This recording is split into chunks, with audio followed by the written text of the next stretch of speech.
Érase una vez un hermoso planeta llamado Tierra, Saúl Kolniek. Y si no fuera un cuento, en medio de un inmenso océano había una isla. Era una isla hermosa con grandes árboles y suaves arroyos. Distintas especies de animales habitaban en ella, y también vivían allí dos pescadores, Arsenio y Pedro, con su familia. Salían todos los días a pescar y por las tardes conversaban con sus mujeres y jugaban con sus hijos. Un día, al volver de la pesca, vieron en la playa un pequeño cangrejo rojo con una patita herida que trataba con dificultad de llegar al mar. Mira, señaló Arsenio, un cangrejito con una pata lastimada. Ayudémoslo, dijo Pedro, y tomándolo lo llevó hasta el agua. Muchas gracias, amigos míos, dijo el cangrejo rojo. Ambos pescadores se dieron vuelta y lo miraron, sin creer en lo que habían oído. Por favor, permítame que yo les guarde a ustedes, dijo hablando nuevamente el cangrejo, pero no recibió respuesta, ya que los pescadores no atinaban a contestar. Bueno, agregó entonces, si no desean nada por el momento no importa, pero recuerden, cuando quieran algo no tienen más que acercarse a la orilla del mar y pedírmelo. Entre mis hermanos y yo podemos fabricar cualquier cosa, usando, por supuesto, los materiales que hay en esta isla en que vivimos, y dicho esto, se sumergió.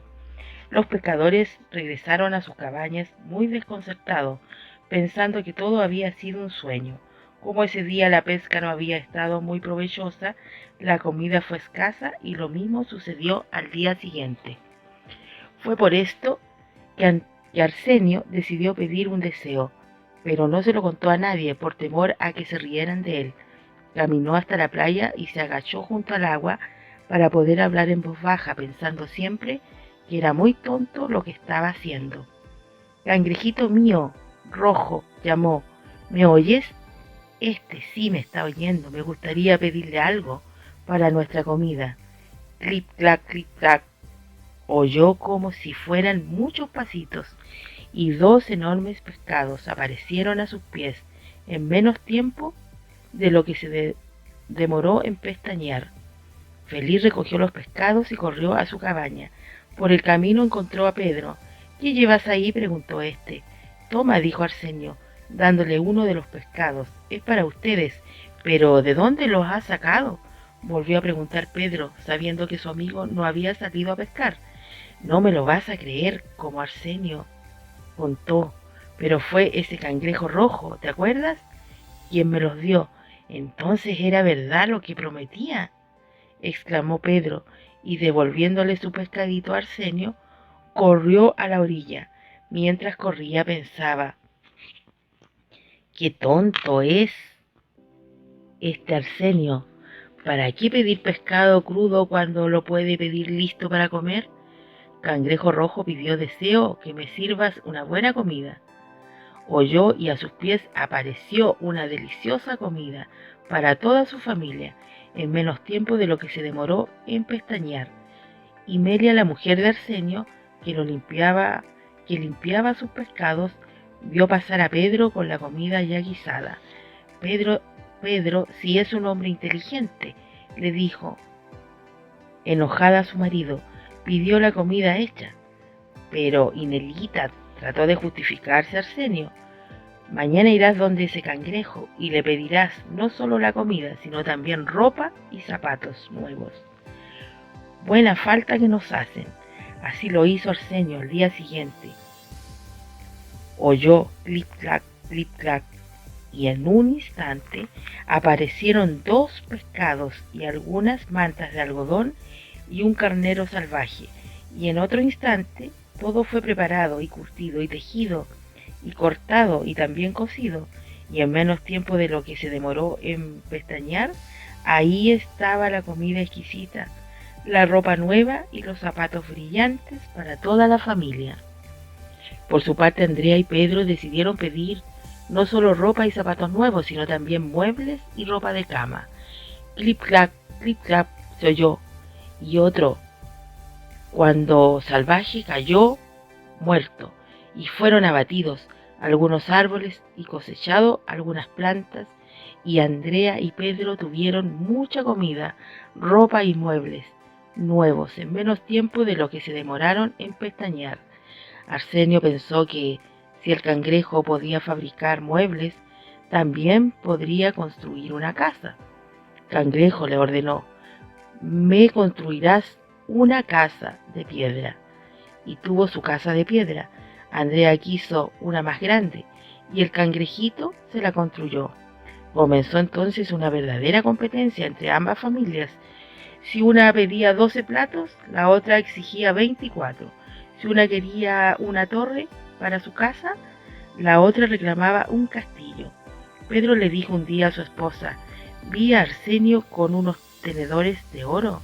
Yo también los quiero.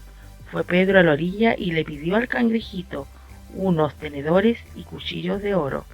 Lo siento, fue la respuesta en esta ocasión. Pero el oro se acabó, te los daré de plata, y le dio tenedores y cuchillos de plata. Por supuesto, Andrea se disgustó mucho y retó a Pedro. Arsenio, enterado de lo que había sucedido, decidió proteger sus tenedores y cuchillos de oro en la codicia de sus vecinos. Cangrejo le pidió: necesito unas rejas fuertes para defender mi castillo. Clip clap oyó, y nuevos túneles y pozos se abrieron en la isla. El metal fue fundido y las rejas hechas y colocadas en menos tiempo de lo que Arsenio se demoró en pestañear. Pedro, que tenía un castillo tan grande como el de Arsenio, al ver las rejas que aparecían en el castillo de su vecino, pidió rejas más fuertes y resistentes, y además un cañón para defenderse. Y Arsenio pidió varios cañones, y Pedro exigió, hasta que un día se encontraron por casualidad a la orilla del mar, mirándose con recelo y desconfianza. Cada uno empezó a pedir nuevas cosas. Vengo a ordenar nuestra cena, y deseo que me cambies todos los manteles por otros más finos, pidió Arsenio. Yo quiero todo eso y además otro juego de muebles para nuestro segundo comedor, exigió Pedro. Y yo quiero, dijeron ambos al mismo tiempo, pero fueron interrumpidos por el cangrejito rojo, que se había asomado fuera del agua. Lo lamento, les dijo, pero ya nada más puedo hacer por ustedes. ¿Cómo?, exclamó indignado Arsenio. ¿Acaso no vas a cumplir tu promesa? No es mi culpa, explicó el cangrejo. Yo les dije que podía darle todo lo que quisieran siempre que tuviéramos los materiales necesarios para fabricarlo.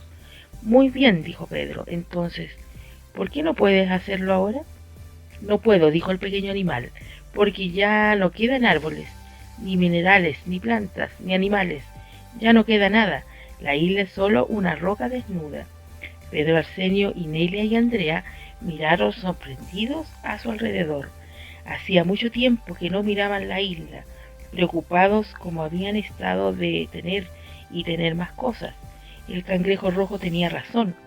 Quedaba solo la roca desierta, sin aves, sin vegetación, con solamente dos enormes y arrogantes castillos de piedra. ¿Sabes, Arsenio?, dijo Pedro. No sé para qué quise tener rejas y cañones. Nos sobran piezas y muebles, reconoció Inelia, y también ropas y adornos. Creo que hemos destruido nuestra isla pidiendo cosas que no necesitábamos, dijo apenado Arsenio. Hemos derrochado todos sus recursos y bellezas, creyendo que eran inagotables. Ojalá pudiéramos recuperar nuestra hermosa isla, exclamaron todos, pensando en lo mismo. ¿Puedes concedernos un último deseo?, preguntaron. Siempre que sea transformar una cosa en otra, puedo hacerlo, les comentó el cangrejo. Sí, sí, dijeron todos a un tiempo. Lo que queremos es que vuelvas a cambiar todas las cosas para que la isla sea nuevamente lo que era antes de que te conociéramos. Pero desaparecerán los castillos, los muebles elegantes y casi todo lo que ahora poseen, les advirtió el cangrejo rojo. Y como ellos estuvieran de acuerdo, clip, clap, oyeron, como si fueran miles de pasitos recorriendo la isla. Desaparecieron los castillos, las rejas y todas las cosas elegantes y superfluas. y reaparecieron los grandes árboles y los animales salvajes y se llenaron los túneles y los pozos. La isla reverdeció, quedando como antes había sido. También aparecieron las cabañas, las ropas sencillas y los pequeños botes, y todo sucedió en menos tiempo de lo que se demoraron en pestañear. Gracias, cangrejito, le agradecieron. Muchas gracias. Ahora aprovecharemos, sin abusar, de la riqueza de nuestra isla, y se encaminaron hacia sus hogares. Pero Arsenio quedó pensativo y dirigiéndose al cangrejo le preguntó: Dime, ¿cómo has podido lograr que todo vuelva a ser como antes? ¿Cómo has podido hacer para que el tiempo haya retrocedido? ¿Cómo has podido hacerlo? Y contestó el cangrejo mientras se sumergía: He podido hacerlo porque solo se trata de un cuento. Orejas y la hoja de lechuga. En un gran laboratorio vivía un conejito blanco, a quien todos llamaban Orejas. Vivía con su madre, una coneja blanca, en una jaula por donde Orejas correteaba todo el día, mientras la mamá, muy sabia y curiosa, escuchaba las conversaciones de los científicos. De esta manera la coneja había aprendido muchas cosas. Orejas también era curioso y observador, como su madre, y siempre hacían preguntas muy parecidas a las que hacen todos los niños y los conejitos blancos. ¿De dónde vine yo, mamá? ¿Qué hay más allá de las estrellas? ¿Qué hacen tantas personas con mandil? La mamá coneja respondía con cariño y paciencia todas las preguntas de su pequeño hijo. Un día Orejas, mirando a través de los grandes ventanales del laboratorio, observó los maceteros que había en ellos y notó que las plantas habían crecido mucho. Mira, mamá, dijo, mira, qué grandes están las plantas en la ventana. Tienes razón, Orejas, contestó su madre. Han crecido muy rápido. ¿Y cómo hacen las plantas para crecer?, preguntó el conejo. Ah, pensó la mamá, otra de esas preguntas, y acomodándose respondió: Bueno, es algo complicado de contestar, sin usar palabras difíciles, pero trataré de hacerlo. El conejito blanco, al ver que su madre se acomodaba, se sentó sobre sus patitas traseras, movió la cola y se dispuso a escuchar. Si te fijas, verás que las plantas tienen un tallo que sale de la tierra. Pues bien, al final de ese tallo hay muchas raíces con las que la planta chupa el agua del suelo. ¿Por eso las riegan todos los días?, preguntó Orejas, que como hemos dicho era muy observador. Claro, claro, contestó la coneja. Y si miras las plantas podrías ver que todas ellas tienen hojas. Sí, mi mamá, pero son muy diferentes, unas chiquitas y otras muy grandes. Así es, aceptó la mamá. Pero ¿en qué se parecen todas ellas? Oreja pensó un ratito y respondió: ya sé, en que todas son verdes. Muy bien, dijo la coneja sonriendo. Como esa hoja de lechuga, agregó Orejas, señalando una hoja de lechuga que había en el comedero. Así como esa hoja, respondió su madre. La hoja de lechuga, al oírse nombrar, puso atención a la conversación. ¿Están hablando de mí?, pensó. Y también podrás ver, siguió diciendo la coneja, que las plantas están colocadas en lugares en que reciben la luz del sol. El conejito blanco miró las plantas y vio efectivamente todas estaban puestas de modo que recibían la luz del sol. Nos encanta el sol, pensó la hoja de lechuga por su parte. Cuando los rayos del sol llegan a la hoja, continuó explicando la madre, esta recoge un gas que hay en el aire. ¿En el aire?, se extrañó Orejas. Pero sí, en el aire no hay nada. Oh, no, Orejas, le aclaró la coneja. El aire es una mezcla de muchos gases diferentes que tú no puedes ver porque los gases están hechos de granitos muy, pero muy chicos. En el aire, siguió diciendo la coneja.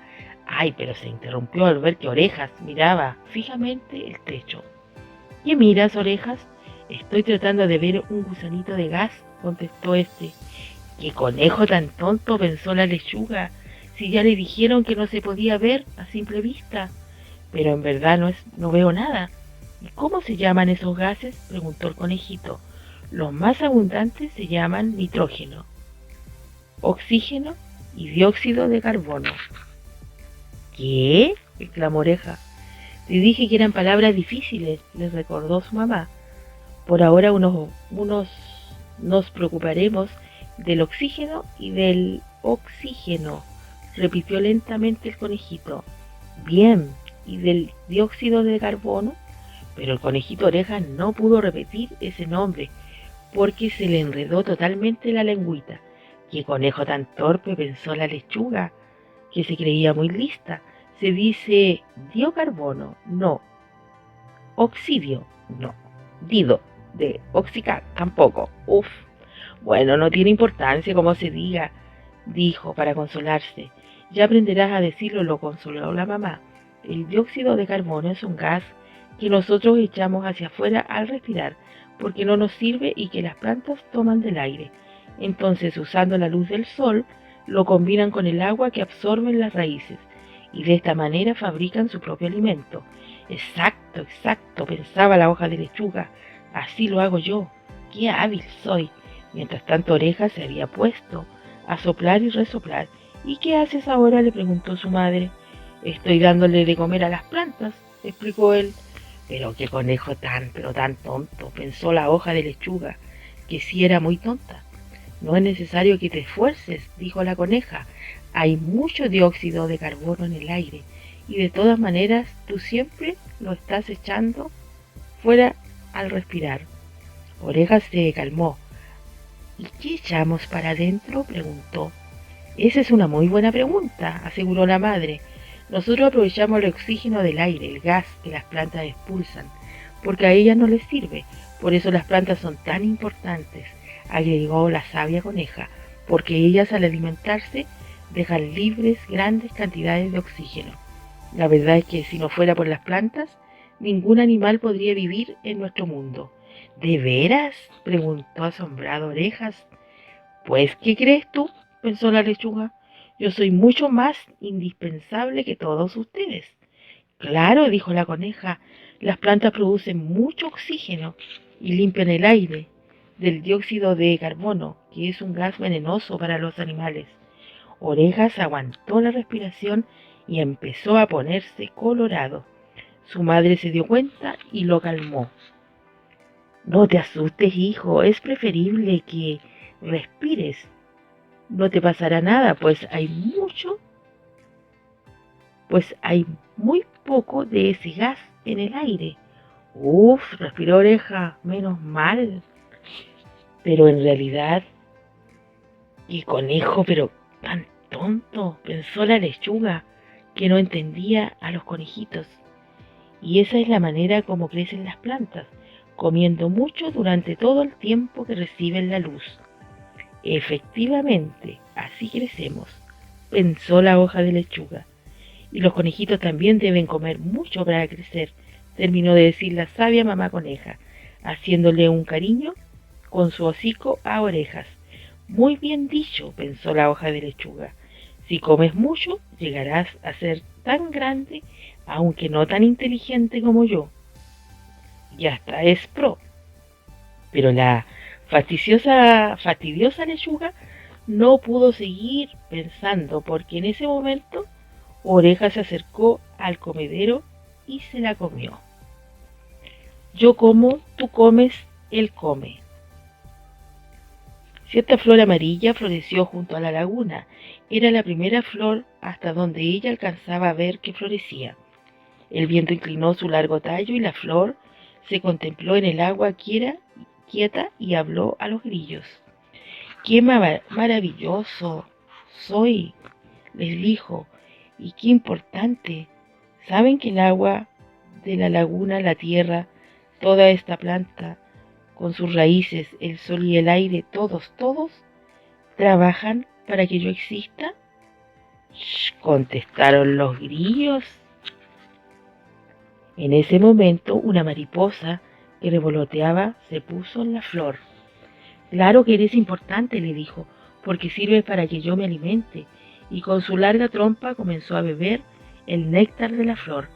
¿Quién te había dado permiso para robar mi néctar?, preguntó esta, indignada. ¿Permiso?, exclamó extrañada la mariposa. Pero si las flores están hechas solo para que nosotras podamos comer, y se fue volando y volando, y podamos volar y ser hermosa. La mariposa iba tan abstraída pensando en su belleza que no se dio cuenta de que una libélula la observaba. Qué presumida, le dijo la libélula a una lombriz. No sabe ni volar bien, y agregó, por supuesto, mi vuelo es mucho más seguro, y volando directamente hacia la mariposa, la cazó con sus poderosas mandíbulas, antes que ésta pudiera escapar. Se detuvo en una piedra junto a la laguna. Puede ser que tengas lindos colores, añadió, pero tienes mejor sabor, y se la comió. Desde el fondo de la laguna, dos sapitos contemplaban la escena. Mira esa libélula, le dijo el sapo viejo al sapo gordo. Se está comiendo a la mariposa. ¿Creerá acaso que las mariposas son para comer? La libélula, posada en la piedra, permanecía muy quieta tomando el sol.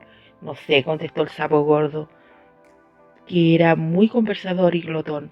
Lo que sí sé es que las libélulas son un bocado delicioso.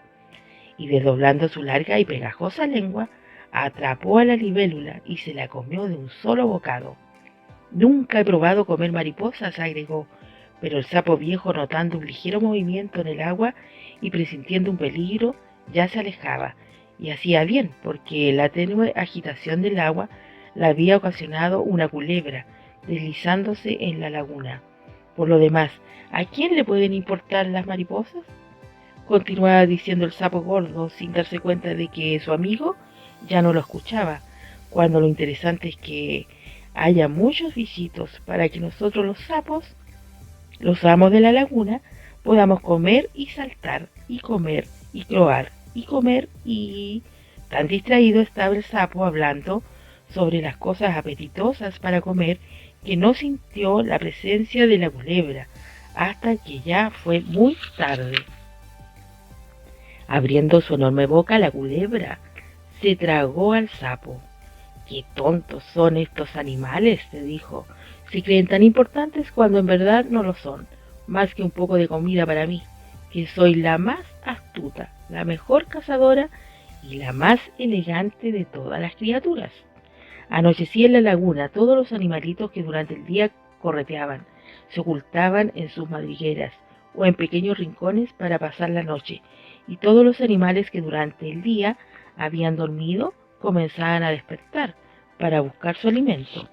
Una lechuza parada en la rama baja de un árbol cercano ya había abierto los ojos e inmóvil había oído a la culebra y la había visto comerse al sapo y luego quedar flotando perezosamente sobre el agua. Dijo la lechuza, ahí está mi desayuno. Voló reflexionando. Qué privilegiadas somos las aves, que vemos desde lo alto el ir y venir insensato de los pobres criaturas terrestres. Le contestó el viento del anochecer. Sí, señor, lo que yo hago, continuó la lechuza, sí que tiene sentido y está muy bien calculado. La culebra hizo un movimiento y la inexperta lechuza, que no le había quitado la vista de encima, se dejó caer sobre ella y la apresó con las garras y el pico. La culebra murió casi al instante, pero con la cola hirió gravemente un ala de la impetuosa y torpe lechuza. Sin embargo, aún herida, ésta logró llegar a la orilla, y allí se comió a la culebra, pero al no poder volar, se echó al suelo. Aquella noche llovió con fuerza, y la lechuza murió, a causa de su herida, del frío y de la humedad. La lluvia produjo derrumbes, y el cuerpo quedó cubierto de tierra y piedras, junto a la laguna. En poco tiempo, debido al trabajo de las bacterias, los restos del ave se convirtieron en un abono que las raíces de una planta recogieron disuelto en el agua y enviaron al otro extremo, donde una pequeña flor amarilla floreció. ¡Qué maravillosa soy!, les dijo esta a los grillos. ¡Y qué importante! ¿Saben que el agua de la laguna, la tierra toda esta planta con sus raíces, el sol y el aire, todos trabajan para que yo exista? Shh, contestaron los grillos. En ese momento, una mariposa que revoloteaba se posó en la flor. Se necesita un rayo de sol. Alejandra jugaba distraídamente en el jardín, no lejos del lugar en que había dejado la planta que su abuela Nena le regalara. De pronto le pareció escuchar una vocecilla. Niñita, niñita, ¿quién me llama?, preguntó extrañada, mirando hacia todos lados. Soy yo, desde una hoja de tu planta, dijo la voz. Alejandra miró la planta con atención. No veo nada, dijo. Es que estoy adentro de la hoja y soy pequeñísima. ¿Y cómo quieres que te vea si estás dentro de la hoja?, preguntó Alejandra. ¿Quién eres? Soy una molécula de clorofila, dijo la voz. No sé lo que es eso, insistió la niña. Te lo puedo explicar, pero me gustaría que vinieras a acompañarme, pidió la vocecita. ¿Pero cómo quieres que te acompañe? No puedo meterme adentro de la hoja. Soy muy grande, no quepo. Puedo hacer que tú quepas. ¿Cómo te llamas? Me llamo Alejandra. Alejandra, solo tienes que cerrar los ojos y la boca y apretarte la nariz. Entonces yo contaré hasta 3. Estoy lista, avisó Alejandra, haciendo lo que se le pedía. 1, 2 y 3. Alejandra se desinfló como un globo pinchado y se achicó, y se achicó y se achicó, y se achicó más. Ya puedes abrir los ojos, le indicó su amiga. La niña abrió los ojos. Todo era de un color verde sombrío. Frente a ella había algo muy verde, redondo y aplanado, como una tortilla de espinacas, y era de su mismo tamaño. La tortilla habló entonces y le dijo: Yo soy la molécula de clorofila. Alejandra estaba tan asombrada que solo pudo responder: Hola. ¿Deseas preguntarme algo? Sí, titubeó la niña. No te veo ni la cabeza, ni los brazos, ni las piernas. No me los ves porque no los tengo. Nosotros estamos hechas de otra manera. Estamos hechas de átomos. Por ejemplo, yo estoy hecha de átomos de carbono, de hidrógeno, de oxígeno y de nitrógeno, y también de magnesio. ¿Cuántos átomos tienes?, observó Alejandra. Sí, afirmó Clorofila. Soy muy complicada. ¿Y de qué tamaño son ustedes, es decir, somos nosotros?, preguntó la niña, recordando que ahora ella medía lo mismo que la molécula de clorofila. Imagínate que la Tierra se achicara igual como tú te has achicado, entonces la Tierra tendría el tamaño de una gota de agua. Pero Alejandra ya no se asombraba de nada. Así que estamos dentro de una hoja, afirmó. Sí, así es, y más precisamente estás dentro de un cloroplasto. Alejandra ahora podía ver mejor. Miró nuevamente a su alrededor. Vio entonces el altísimo edificio redondo, como pilas de monedas unidas entre sí por largos y finos puentes. Era como una gran ciudad. También vio infinidad de moléculas de clorofila, pero todas estaban como dormidas. Todo estaba tan quieto, observó. Ese es nuestro problema, y por eso te he llamado, indicó Clorofila. Mira, y señaló fuera del edificio en que se encontraban. Alejandra pudo ver unos objetos pequeños y negros que lloraban desconsoladamente. ¿Por qué lloran?, preguntó. Son moléculas de dióxido de carbono, y lloran porque los echan de casi todas partes. ¿CO2? llamó Clorofila. ¿Qué te pasó a ti? A mí me echaron de los pulmones de un niño diciéndome que ya no servía, contestó CO2. Y a mí me expulsaron por la chimenea de una fábrica y él lo arrojó fuera un volcán, dijo. ¿Por qué le dicen CO2?, preguntó Alejandra. Le decimos así porque ellos están hechos de un átomo de carbono. C y 2 de oxígeno, o 2. ¿Y están llorando porque también los van a echar de aquí? Oh, no, exclamó Clorofila. Ellos son muy útiles para las plantas, pero siempre que nosotras les ayudemos y ahora no podemos hacerlo. Por eso lloran. Alejandra puso cara de interrogación. Ven, te mostraré, le dijo su amiga, y llevó a la niña hasta el único lugar al cual llegaba un rayo de sol. Allí había otra molécula de clorofila, justo debajo del rayito.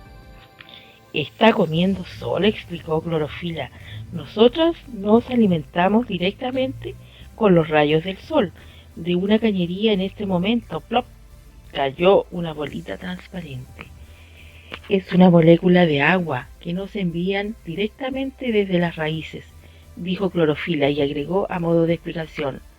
H2O. Yo sé por qué se llama así, la interrumpió Alejandra. Es porque está hecha de 2 átomos de hidrógeno y 1 de oxígeno, ¿verdad? En ese momento la molécula que estaba comiendo sol se acercó a la bolita transparente y ¡pam! De un golpe le partió en 2. Los 2 átomos de hidrógeno quedaron muy abrazaditos en el piso mientras que el de oxígeno comenzó a aflorar. Cayó una bolita y ¡pam! Volvió a suceder lo mismo. 2 átomos de hidrógeno quedaron en el suelo, pero el de oxígeno voló a juntarse con el que flotaba, y entre ambos formaron una molécula de oxígeno, que se elevó y se elevó. ¡Cuidado, cuidado! Gritó Alejandra. El oxígeno se está perdiendo. No te preocupes, Alejandra. Ese oxígeno sale al aire y será usado por todos los seres vivos para respirar. ¿Quieres decirme que ustedes producen el oxígeno que nosotros utilizamos?, preguntó maravillada Alejandra. Así es, contestó muy orgullosa la Clorofila. Todo el oxígeno. Entonces se agachó y recogiendo 2 átomos de hidrógeno se los entregó a una molécula de dióxido de carbono. Toma, le dijo, no llores más, te los regalo. Muchas gracias, contestó este, y recibiéndolos los apretó fuertemente y empezó a crecer y a ponerse blanco, pero como tratara de no seguir llorando, se le escapó un átomo de oxígeno que cayó sobre 2 hidrógenos que estaban quietecitos y se unió a ellos, formando una bolita transparente que se alejó rodando. ¡Una molécula de agua!, exclamó entusiasmada Alejandra. Oye, oye, ¿a dónde vas?, le gritó. Me voy a evaporar, saldré al aire como vapor de agua y me iré en una nube blanca a viajar por el cielo. Y contestó desde lejos la bolita. ¡Qué entretenidas son ustedes! Las moléculas se pasan átomos de una a otra y van cambiando. Es como si yo me pusiera las patas de un conejo, las alas de un pajarito y la barba de mi abuelo.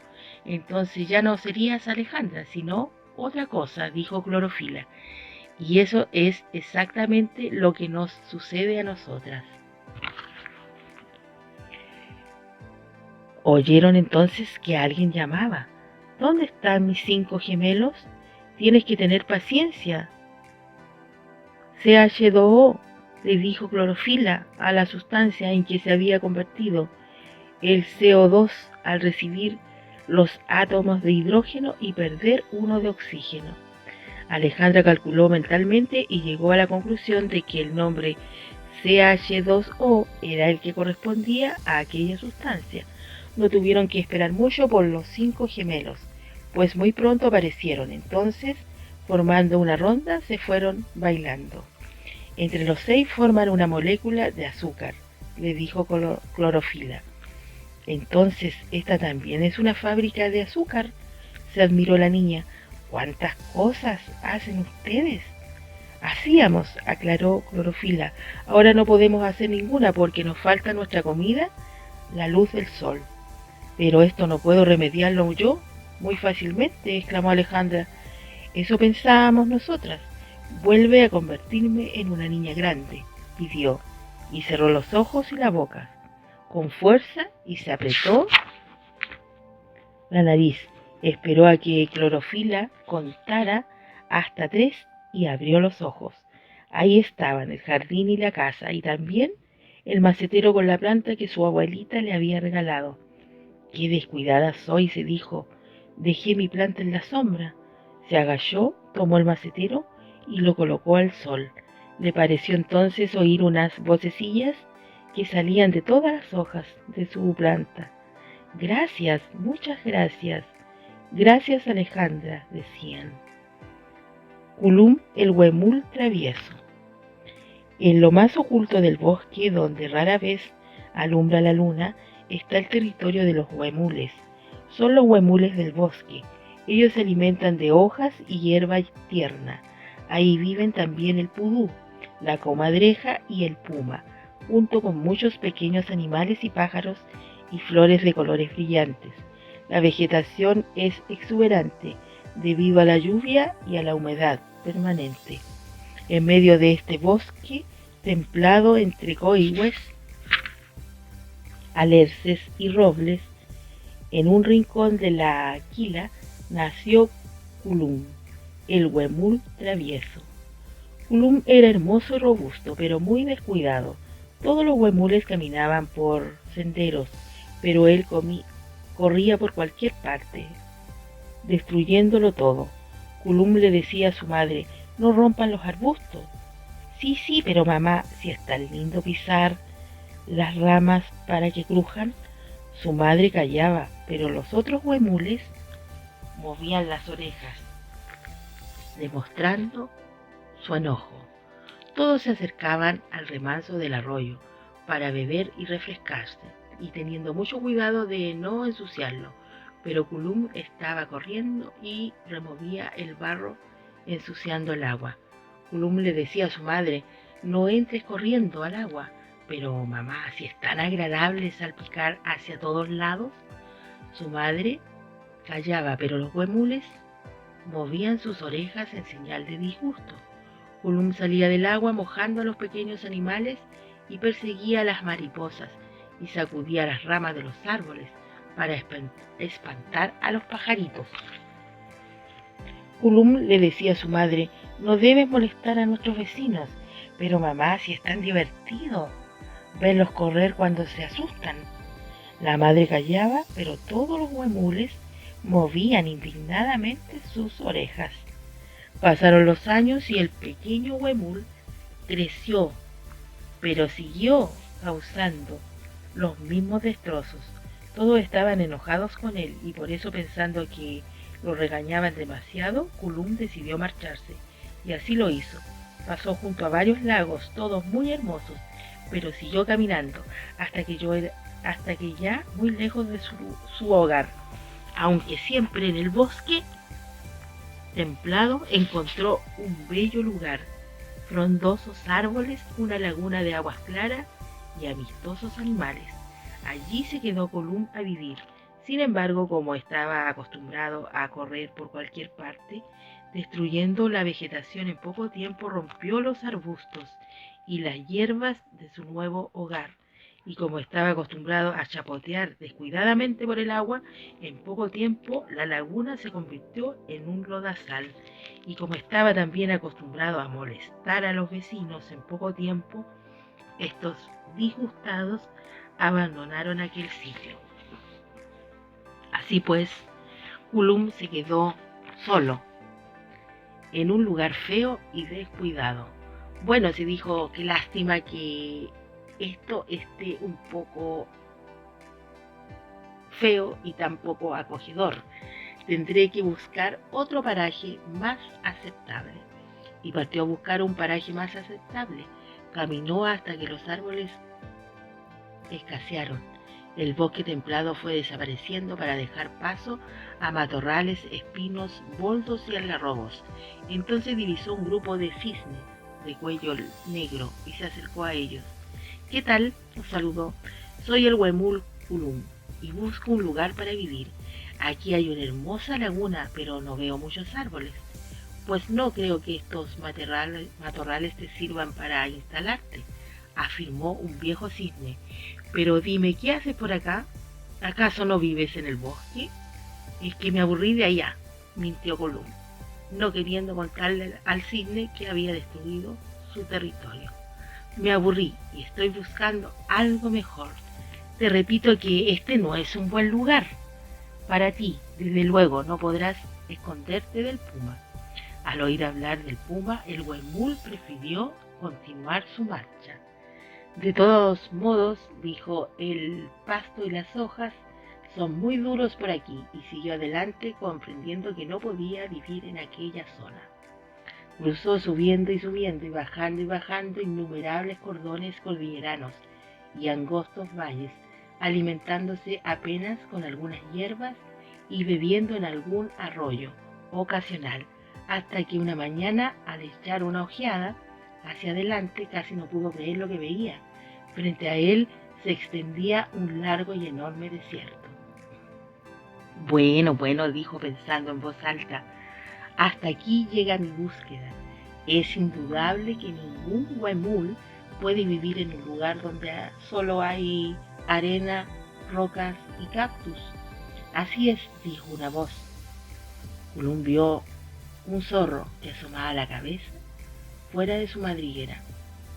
Pero yo quiero seguir. ¿Qué puedo hacer?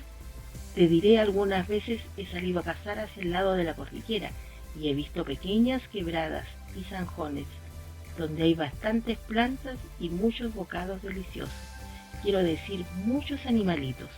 Kulum aceptó el consejo del zorro y se fue bordeando la cordillera, subiendo lentamente hacia las grandes alturas. El frío era cada vez más intenso y sus patas estaban llenas de heridas. Él estaba acostumbrado a la mullida tierra del bosque y no a la piedra dura de la montaña. ¿Cómo puede vivir alguien en esas soledades?, se preguntaba. Pero de pronto, cuando menos se lo esperaba, apareció algo increíble. Ahí delante de él, a pocos pasos, había otro huemul. Miró hacia todos los lados, creyendo que por un momento que había vuelto sin querer al bosque, pero no era así. Estaba en plena cordillera. Hola, huemul, saludó el aparecido. Hola, huemul, saludó él.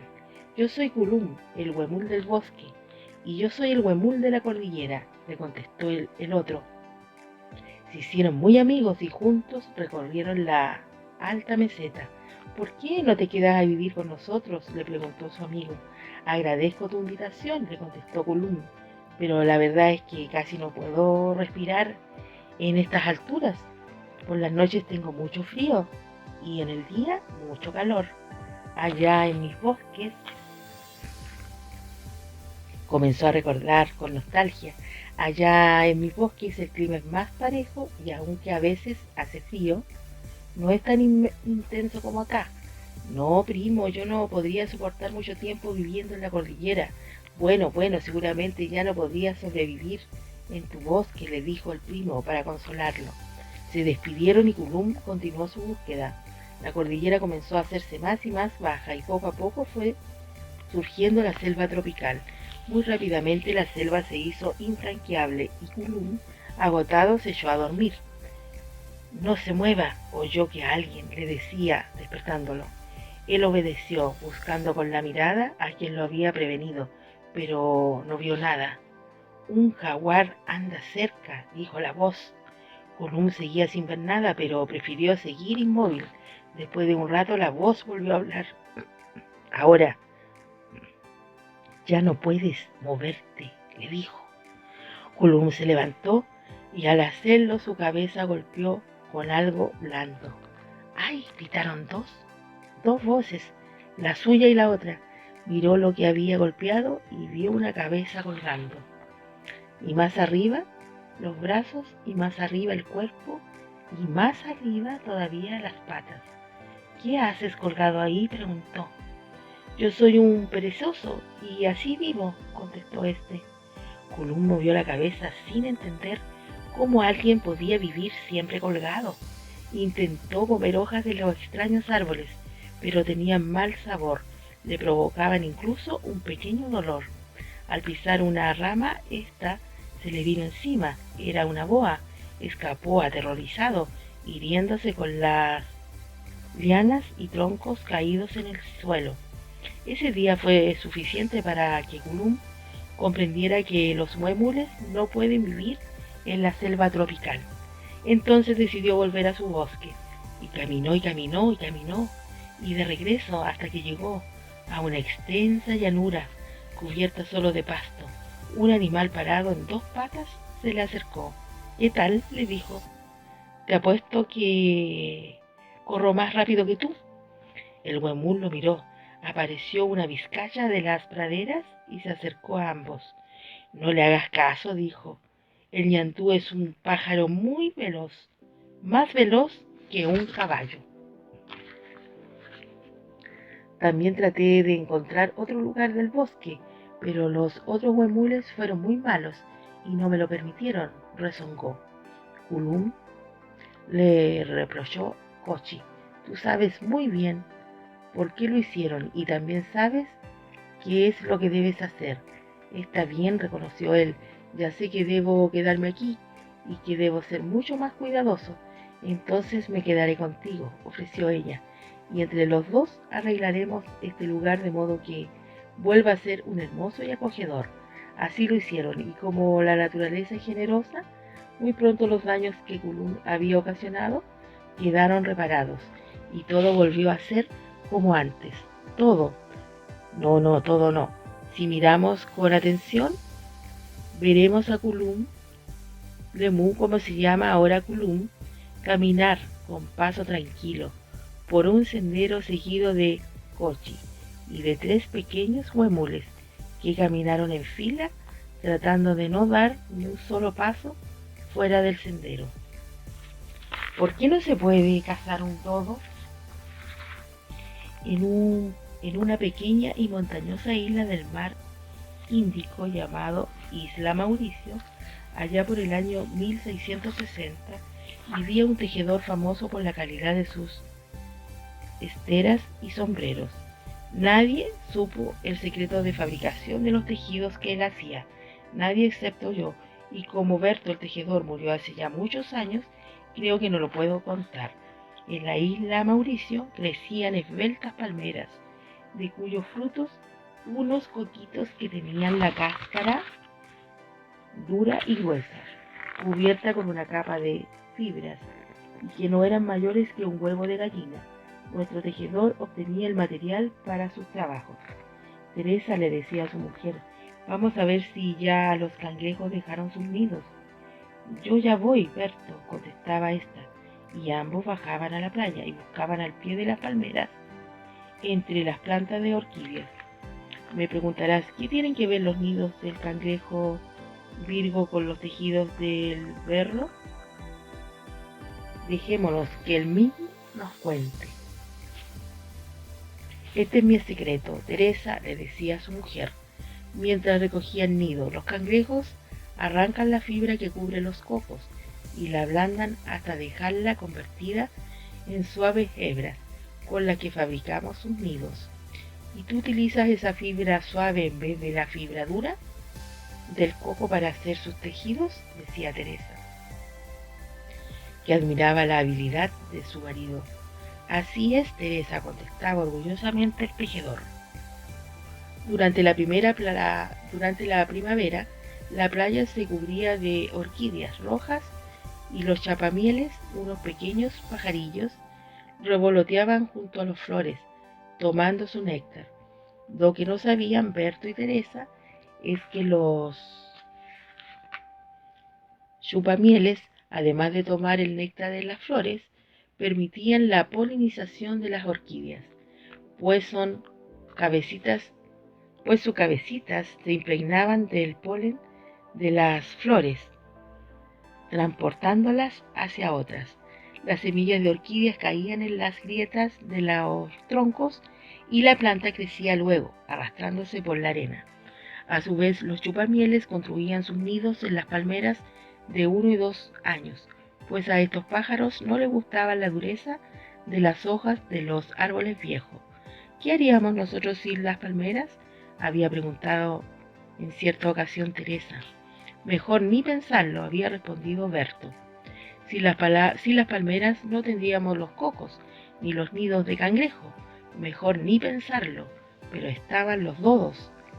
Berto, Berto, gritaba Teresa cuando divisaba alguno. Ahí hay otro de esos pajarracos. Y Berto, armado de un garrote, salió a perseguir al dodo y lo golpeaba hasta matarlo. ¿Quieres saber por qué Berto los mataba? Pues porque el dodo se tragaba de un bocado los cocos que tanto necesitaba el tejedor. El dodo grande era como un pavo y parecido a una paloma. Corría y corría, pues no podía volar, pero como era muy torpe y pesado, siempre era alcanzado por Berto, hasta que un día sucedió que ya no hubo más dodos. Berto los había matado a todos, no quedaba ninguno, ya nadie se comería los tan preciados frutos de las palmeras, ya no habría más problemas. Por fin, dijo Berto a su mujer, se acabaron los dodos, no hay nada de qué preocuparse. Pobre Berto, no podría saber lo que sucedería. Pasó un año y todo parecía ir igual que de costumbre, pero algo llamó la atención de Teresa. ¿Te has fijado, Berto, que no hay retoños de palmeras este año? ¿Para qué te preocupas, mujer, si hay tantas palmeras? Le contestó el tejedor. Al año siguiente sucedió lo mismo. Ni un solo retoño apareció en el lugar. Entonces ambos se preocuparon un poco, pero como había tantas palmeras, pronto olvidaron aquel extraño fenómeno. Y ahora te contaré un secreto que ni Berto ni su mujer supieron. Yo sé por qué no aparecieron palmeras nuevas en aquel lugar. Es más, por qué desaparecieron las palmeras. Pues los árboles se fueron haciendo viejos y fueron muriendo, y ningún nuevo retoño volvió a jamás a aparecer. No había palmeras nuevas porque no había dodos. Normalmente los cocos caen al suelo y después de un tiempo, como tú sabes, el embrión en su interior produce una raíz. La raíz crece y plap, rompe la cáscara y se entierra en la arena. Y entonces un diminuto tallo verde sale al aire, y al cabo de un par de años otra gran palmera agitará sus hojas junto al mar. Berto creía que así no debería suceder. Ahí están los cocos, pero no veo por qué no brotan, exclamaba indignado. Pero las palmeras de la isla Mauricio eran otra especie. Sus frutos, como sabemos, tenían la cáscara tan dura que la raíz, por más fuerza que hiciera, no lograba romperla, y no habría brotado ninguna palmera. Pero el dodo, ¿recuerdas que el dodo se tragaba de un bocado los pequeños coquitos? Claro, que él lo hacía porque era muy glotón. Y ahora te diré lo que ni Berto ni Teresa sabían. El coco simplemente pasaba de largo por todo el sistema digestivo del dodo. Allí los músculos trituradores y los jugos digestivos lograban reblandecer la dura cáscara, pero no lo deshacían totalmente. Así que finalmente el coco era eliminado junto con todo el alimento no digerido y volvía a quedar en la arena. Y recién entonces la raíz lograba romper la cáscara, ahora reblandecida, y se enterraba en la arena. Y un diminuto tallo verde salía al aire y muy pronto se convertiría en otra hermosa palmera. Como puedes ver, era el dodo el que tragarse aquellos frutos permitía que las palmeras se reprodujeran y desaparecieran los dodos y no hubo palmeras nuevas. Sin embargo, lo terrible sucedió al tercer año. No he visto ningún chupamiel esta primavera, le dijo Teresa a su esposo. Tienes razón, Teresa, respondió Berto. Bueno, seguramente volverán el año que viene. Berto no sabía que los chupamieles no volverían. Tú lo sabes, pues sabes que ellos hacían sus nidos solo en las palmeras de 1 y 2 años, y no había palmeras jóvenes. Por lo tanto, los pajaritos simplemente se fueron a otras partes. Pero al irse los chupamieles, nadie polinizó las orquídeas, y al año siguiente tampoco hubo plantas de orquídeas, y tampoco hubo nidos de cangrejos, Virgo, porque estos cangrejos no encontraron las plantas donde hacerlo. Y al cuarto año, cuando Berto y Teresa Bajaron a la playa a buscar nidos de cangrejo para usar la fibra suave. No encontraron nada. Berto dijo a Teresa un poco asustada: ¿qué habrá pasado? No hay ni un solo nido de cangrejo. Tienes razón, mujer, y eso sí es terrible, porque mis tejidos ya no serán los mismos de antes. No serán tan suaves ni tan hermosos, y ya no te comprarán las esteras ni los sombreros, repuso llorando Teresa. ¿Qué habrá sucedido?, se preguntaron ambos, sin saber que ellos mismos eran los responsables de cuánto les ocurría por haber matado a los dodos. Ellos no lo sabían ni podían saberlo, pero tú sí lo sabes, así es que si ves alguno, cosa que no será fácil, sabrás que por qué no se puede cazar un dodo. Todo un granito de sal. ¡Socorro, socorro! ¡Me han robado! ¿Oíste eso, mamá? ¿Alguien está pidiendo ayuda? Yo no escuché ningún grito, dijo su mamá.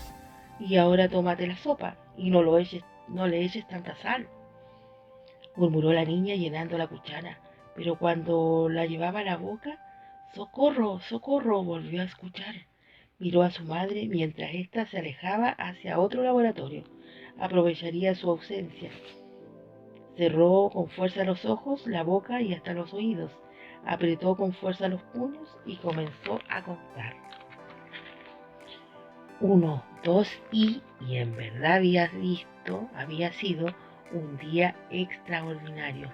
Por alguna razón ya olvidada no había ido al colegio, y como tampoco podían quedarse sola en la casa, su mamá la había llevado al laboratorio en que ella trabajaba, y ahora la posibilidad de una aventura. 2, 3, y comenzó a achicarse, desinflándose como si fuera un globo, hasta quedar tan diminuta que nadie podía verla. Lentamente abrió los ojos. ¿Dónde habría ido a caer esa vez? Se hallaba parada frente a un mar lleno de lleno de nubecitas, grandes y pequeñas, y de todos colores. A su espalda, una alta cordillera color crema se alargaba hasta perderse de vista. También allí flotaban o caminaban en pequeños grupos esas nubecitas. ¡Socorro, socorro! ¡Me han robado mi capa externa y no voy a ser más sodio! Oyó entonces que gritaba una de esas nubes. Era blanca como la plata y muy grande, y brillaba tanto que parecía como si tiritara de frío. Alejandra se acercó a ella. ¿Puedo ayudarte en algo?, respondió la nube. Detén a ese cloro, ladrona, que va arrancando. Alejandra miró hacia el mar. Efectivamente, una pequeña nubecita amarilla verdosa y muy opaca trataba de alejarse rápidamente. La niña se disipaba a correr, pero se le ocurrió lo que no sabía, que era que esa nube le había robado a esta. Oye, preguntó, ¿qué te robaron? El electrón que forma mi capa externa. Se extrañó esta y rodó un poco sobre sí misma, como enfrentando a Alejandra. Oye, oye, agregó, ¿qué cosa más rara eres? Me pareces un átomo. ¿Será una molécula? Oh, no, sonrió Alejandra. Soy una niña y me llamo Alejandra. La nube brilló y brilló todavía un poco más. Ah, aceptó. Y yo soy un átomo y me llamo sodio. Ahora ella se extrañó. ¿Un átomo? Yo creía que tenían otra forma. No, no, mi querida jovencita. Somos tal y como tú me estás viendo. ¿Como nubecitas? Ay, no, exclamó Sodio, un poco enojado. Yo tengo un núcleo formado por protones y neutrones, y yo tengo un sistema sanguíneo forrado por un corazón, y comenzó a explicar Alejandra. Para no ser menos, pero Sodio, bastante molesto, agregó, y luego tengo 3 capas de electrones, que giran muy, pero muy... No veo ningún electrón, lo interrumpió nuevamente la niña. Por supuesto que no lo ves, gritó furioso Sodio. Mira más atentamente. ¿Qué ves? Alejandra miró más atentamente. Tienes razón, veo unas capas transparentes y muy elegantes. Estas capas, explicó Sodio, tranquilizándose tan rápidamente como se había encolorizado, están tejidas por los electrones que se mueven a enormes velocidades alrededor de mi núcleo. Yo tengo 3 capas, ¿las ves? Solo veo dos, dijo Alejandra, pero mejor no hubiese dicho nada, porque Sodio se acordó que le había robado una y se puso a vociferar. Me han robado mi electrón. Ya no seré más Sodio. Yo pensé que teniendo tantos electrones, uno más o uno menos, daba lo mismo, comentó la niña, con un átomo de hidrógeno que se había acercado a mirar. Así es, dijo este, tu amigo Sodio, con un electrón menos no deja de ser sodio. Claro que si tuviera un protón menos, ya no sería sodio, sería un átomo de otro elemento. Déjame recordar, sería un átomo neón. Y si tuviera dos protones, sería un... Basta, basta, ya entendí, me dijo Alejandra. ¿Y tú tienes solo un electrón? Así es, un electrón y un protón. Por, por eso eres tan chico, se burló ella. Pero tengo parientes más grandes, se defendió el pequeño átomo. Yo soy el hidrógeno, protio, y solo tengo un protón. Pero hidrógeno deuterio tiene un protón y un neutrón en el núcleo, y tritio tiene dos neutrones y un protón. ¿Ves? Así será, insistió la niña, pero sigue siendo chico, aunque me da la impresión que sabes mucho. Es que he viajado y además esos parientes que te mencioné viven en el Sol y en otras estrellas, dijo Hidrógeno, pero no pudo seguir porque un grupo indignado de Sodio comenzaba a reunirse a su alrededor. Oye, oye, preguntó uno de ellos a la niña, ¿cómo llegaste acá? Alejandra contó entonces que había oído gritos mientras tomaba la sopa. Justo le estaba echando otro poco de sal cuando... Ah, ya. Entonces tú eres la culpable, gritaron los Sodios, brillando intensamente. Alejandra los miró sorprendida. ¿Culpable yo? ¿Por qué? Por supuesto, nosotros estábamos tranquilamente viviendo como cloruro de sodio y cuando tú... ¿Cómo qué? Interrumpió Alejandra. Porque tienes que interrumpir siempre, gritó Sodio. Como cloruro de sodio, es decir, con nuestras señoras cloros como sal, y cuando tú echaste sal en la sopa, el agua que hay en ella nos disolvió, nos separó a nosotros los sodios de nuestras capas, cloros, ¿entendiste? Pero la niña, dándose cuenta de que los átomos sodios eran muy enojones y explosivos y además muy numerosos, había preferido escabullirse calladita. Se fue entonces caminando a lo largo de la cordillera, bordeando siempre el mar. A poco andar, viendo varias piedras negras en la playa, decidió sentarse a descansar. Entonces sintió unos golpecitos suaves en una pierna. Era una de esas nubes divertidas que parecían tener dos orejas como bolitas. Epa, epa, ¿qué haces? Le preguntó.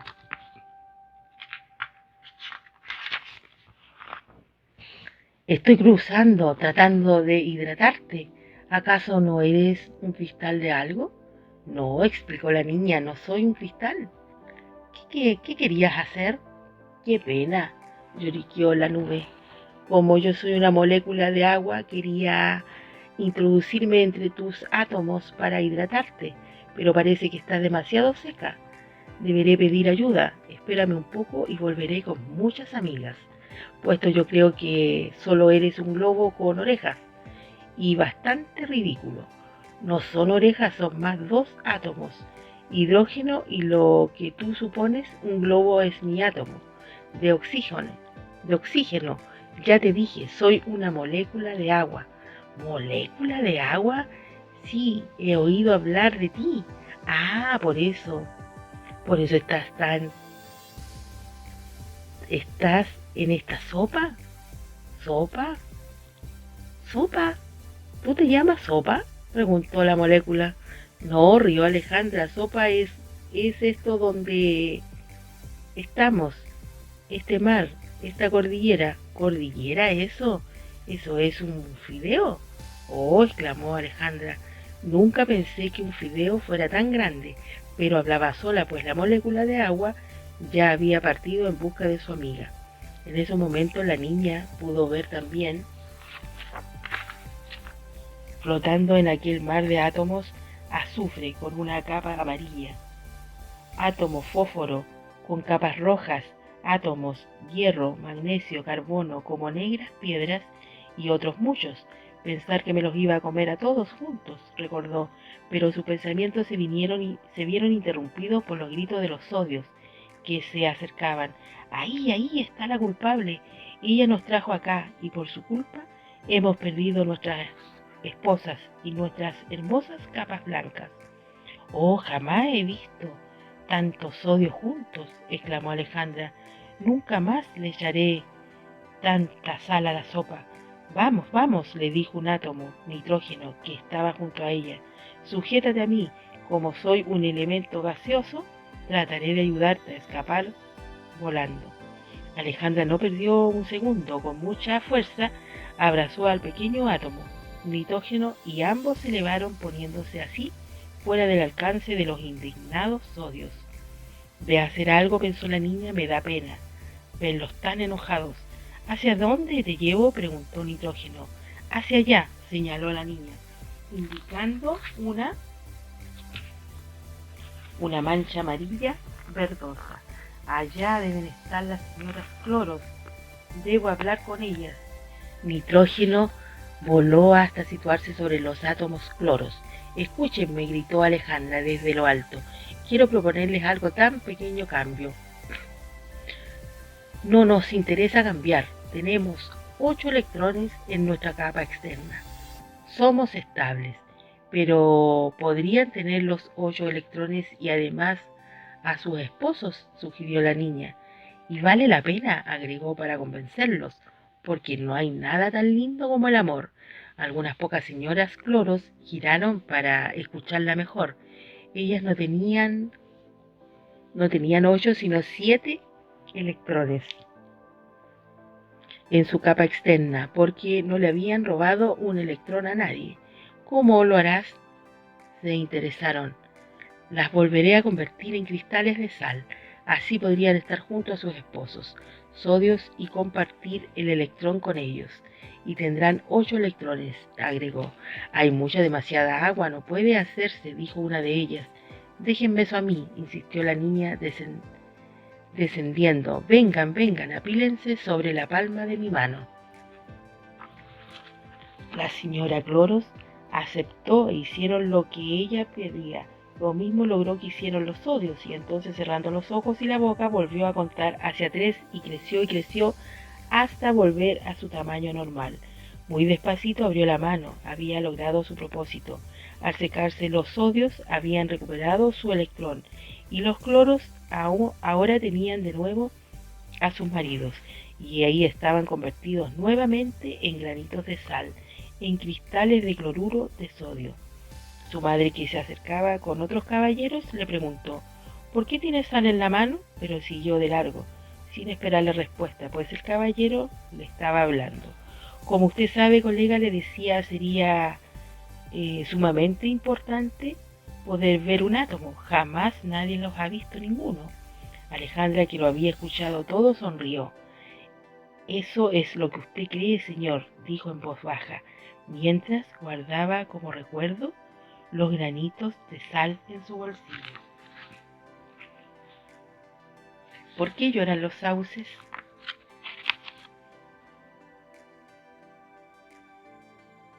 Cárula pasaba junto al arroyo. Caminando y caminando, llegó hasta el viejo sauce y, como hacía bastante calor, aprovechó su sombra y se recostó entrecerrando los ojos.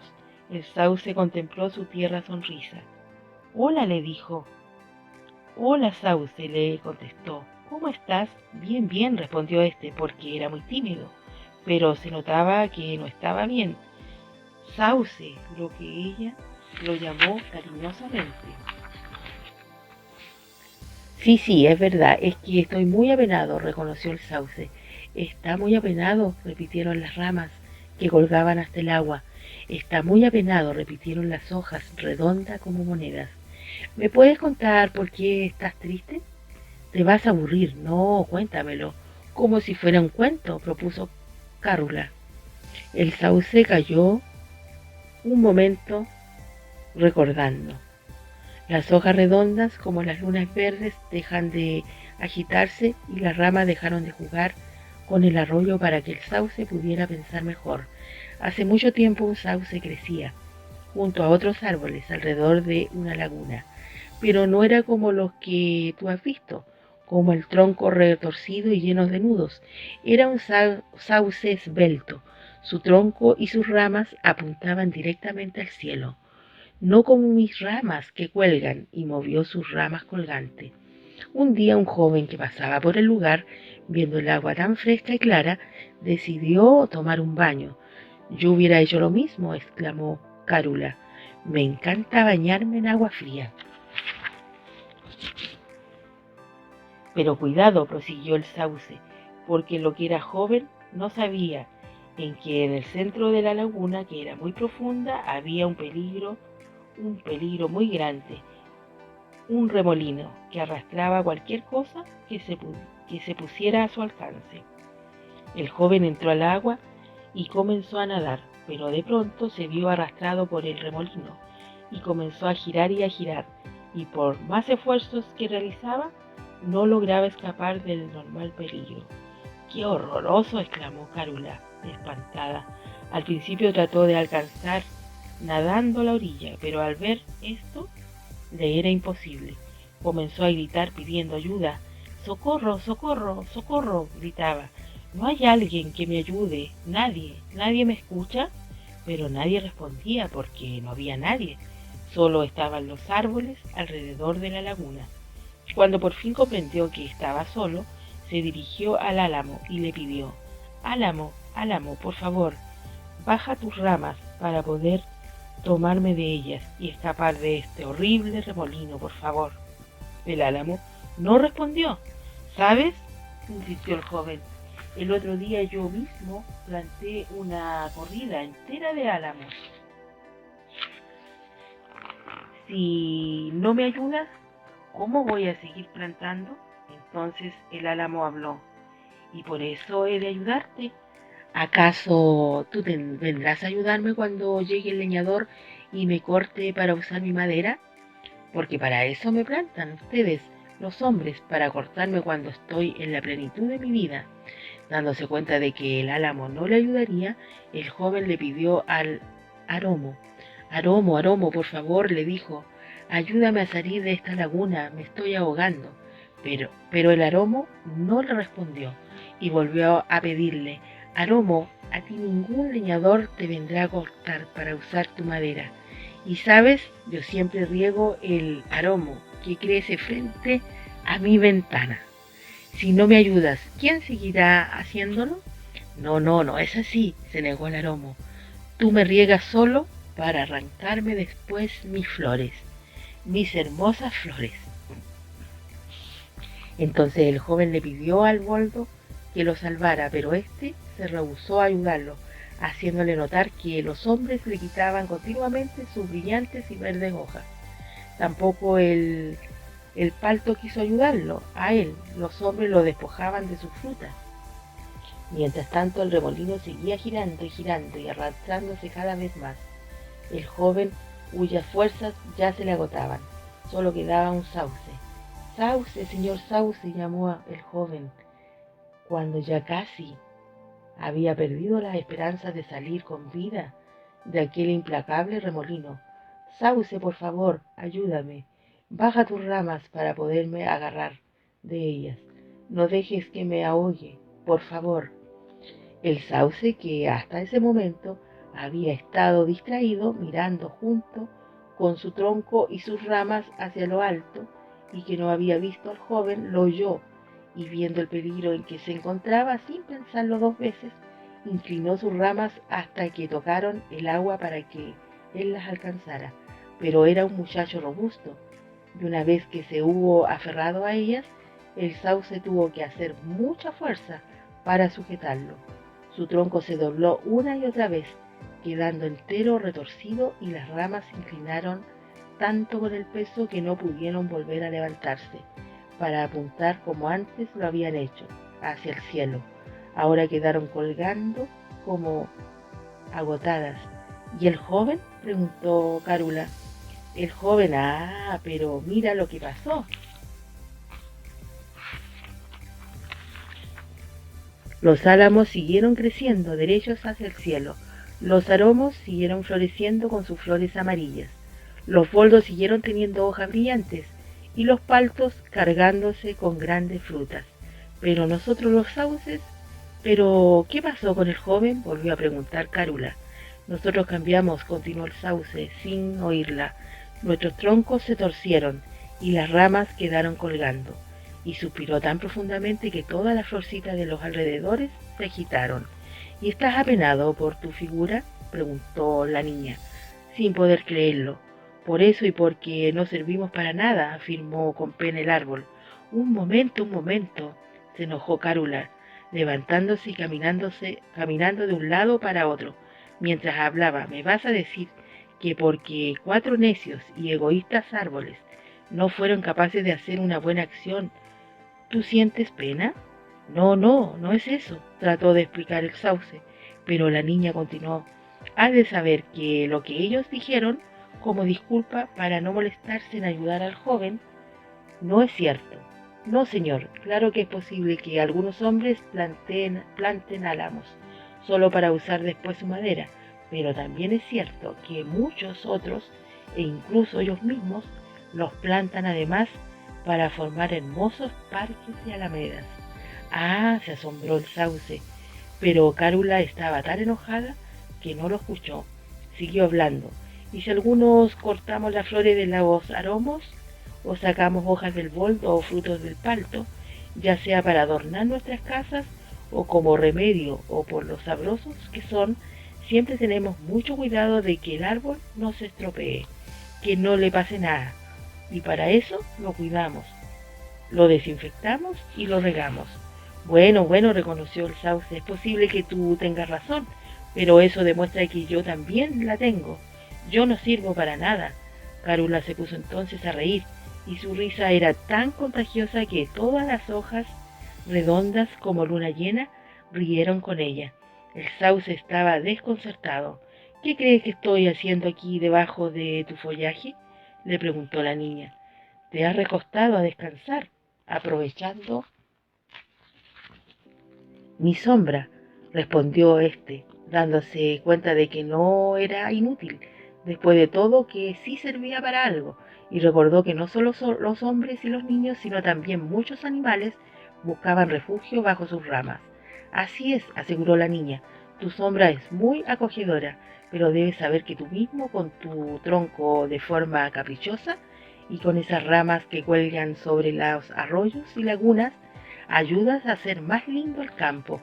Y sí, pero se interrumpió al ver que el sauce se había puesto a llorar. No seas tonto, lo retó. No me digas que todavía tienes pena. No, dijo el sauce, contestó entre sonrisas y sollozos el sauce, mientras cada una de sus redondas hojas se iba convirtiendo en una lágrima alargada. Ahora llena, ahora lloro, porque estoy contento, dijo, y las hojas se iban alargando y parecían caer como lágrimas desde las ramas colgantes hasta las aguas del arroyo. Pero no eran lágrimas de pena, eran de alegría de saberse querido y necesitado. Vas, arrugó Cárula, eres un sauce tan llorón, y tomando una rama se hizo una linda corona, y se fue preguntándose, ¿qué habría sido de aquel joven de la laguna? A cazar una mosca. El mundo grande y profundo de los lagos y mares, o el pequeño de las charcas y pozas, tiene un límite desconocido para casi todos nosotros. ¿Saben cuál es? Es la superficie del agua. ¿Y sabes por qué? Porque mirando desde abajo, desde donde miran los peces y todos los animales que viven allí, parece que hubiese un gran espejo que refleja su propio mundo acuático, sin permitirles ver hacia arriba. Para ello no existe nada más que el agua, no existe ni el aire ni la tierra. Pero Fong, el sapo, siempre sintió que esa charca en que había nacido no podía hacer todo. Presentía que tenía que hacer algo más, y esta es su historia. Había una vez una sapita que vivía cerca de una poza. Una tarde de primavera se metió en ella y puso cientos de huevos, todos muy blandos porque no tenían cáscara. Los huevos quedaron flotando en racimos cerca del fondo. Entonces un sapo pasó por ahí y dejó caer una enorme cantidad de diminutos espermatozoides que penetraron en los huevitos sin cáscara y los fecundaron. Y todo esto sucedió en el fondo de una charca cordillerana, una calurosa tarde de la primavera. Así fue como nació Fong, de un huevo de su mamá sapo fecundado por un espermatozoide de su papá sapo, a quienes él nunca llegó a conocer. Lo que sí sabía es que había tenido mucha suerte. ¿Quieres saber por qué? Pues porque de los cientos de huevos, solo unos pocos sobrevivían, ya que la mayoría eran devorados por los animales que allí vivían. Por eso Fogg había tenido tanta suerte. Él seguía vivo, pero en verdad Fogg no recordaba nada de aquello. Sus primeros recuerdos eran: «Oh sí, qué ridículo», se dijo pensando en voz alta. Se apoyó sobre una piedra y comenzó a recordar. Se vio a sí mismo como un diminuto pececillo nadando por entre las plantas y los musgos junto a otros pequeños peces. ¿Cómo podía él saber que no era un pez? Tenía cara de pez, tenía cola de pez, agallas y hasta aletas de pez. Por eso era lógico que se creyera un pez. Fueron hermosos días aquellos. Es claro que también hubo problemas, como por ejemplo esa vez en que una enorme culebra llegó a la poza. Uf, qué susto.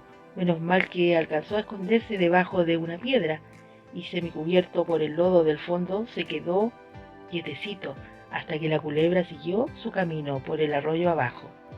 Cada cierto tiempo él miraba hacia arriba y veía su propia imagen reflejada en ese espejo, la superficie del agua donde su mundo terminaba. No podía ver nada más allá y siempre pensaba: ¿habría algo otro lado del espejo? Pero como ninguno de sus amigos peces tenían interés en averiguarlo, pronto se olvidaba y volvía a jugar con ellos. Entonces llegó ese día terrible. ¡Qué espanto!, recordó, y un escalofrío recorrió su cuerpo. De pronto sus dos aletas delanteras, en vez de crecer como la de sus amigos, se transformaron en, ¡oh no!, en dos pequeñísimas patas, que luego fueron creciendo y creciendo. Cómo se rieron todos de su aspecto, pero su transformación no se detuvo allí. Muy pronto siguió recordando le aparecieron dos patas atrás, y la cola se fue haciendo menor a medida que él crecía, en vez de crecer como la de sus amigos peces. Sin embargo, él seguía nadando por la charca, mirando algunas veces hacia el espejo y soñando con el mundo que allá podía ver. Hasta que una mañana el recuerdo de tanta angustia lo hizo estremecerse sobre la piedra en la que estaba sentado. «Amigos», llamó con voz entrecortados, «no puedo respirar. Me ahogo, me ahogo, estoy muriendo». Y todos sus amigos, aunque ya no jugaban tanto con él desde que había comenzado a hacerse diferente, se acercaron apenados y sin saber qué decir. Un pez muy anciano nadó cerca de él y le dijo: «Oye, Fogg, ¿no te parece? ¿A qué te pareces? No te alarmes tanto. Lo que sucede es que estás perdiendo tus agallas y por eso se te hace difícil respirar en el agua». «Pero, ¿qué haré?», suplicó Fogg. «Todos se han reído de ti porque siempre imaginaste que había algo más allá de la superficie del agua de nuestra poza. Pues ahora podrás comprobarlo por ti mismo. He visto antes a otros renacuajos como tú salir de la poza y desaparecer. ¿Qué ha sido de ellos? No lo sé. Solo sé que no han vuelto. Entonces, ¿qué haré?». «Me parece que no tienes elección», replicó el sabio pez. «Si te quedas, morirás, porque no podrás seguir respirando». Y Fogg, dándose cuenta de su situación, aunque con un miedo atroz, hizo lo que el anciano pez le indicaba. Usando sus patas, se arrancó hasta la orilla y, levantando la cabeza, cruzó la superficie asomándose fuera del agua. ¡Qué impresión! ¡Qué belleza diferente! ¡Qué mundo maravilloso! Fue tanta la emoción que hasta se olvidó que se había sentido ahogado y respiró normalmente e incluso gritó. Subió caminando por el suelo húmedo de la orilla y respiró profundamente. Saltó y saltó descubriendo solo cosas nuevas en ese mundo fantástico. En un poco tiempo, el resto de su cola desapareció, permitiéndole dar saltos más y más largos. Y así pensó, me convertí en un sapo y me alejé de esta charca, y conocí muchas otras. Y despertando de sus recuerdos, croac croac dijo, y estiró la lengua y cazó un mosquito. Era una tarde calurosa de primavera, y Fogg decidió darse un remojón para humedecer su piel. Se tiró a la charca junto a la cual estaba viviendo y nadó un rato bajo el agua. Entonces vio una pequeña sapita echada en el fondo poniéndose cientos de huevos. Vaya, vaya, se dijo, seré su padre, y se dirigió hacia ella, y nadó sobre los racimos de huevos, dejando caer muchos espermatozoides, y se fecundaron los huevitos, y nacieron muchos sapitos, y como este cuento nunca acaba, lo dejo por ahora porque me voy a cazar una mosca y un mosquito.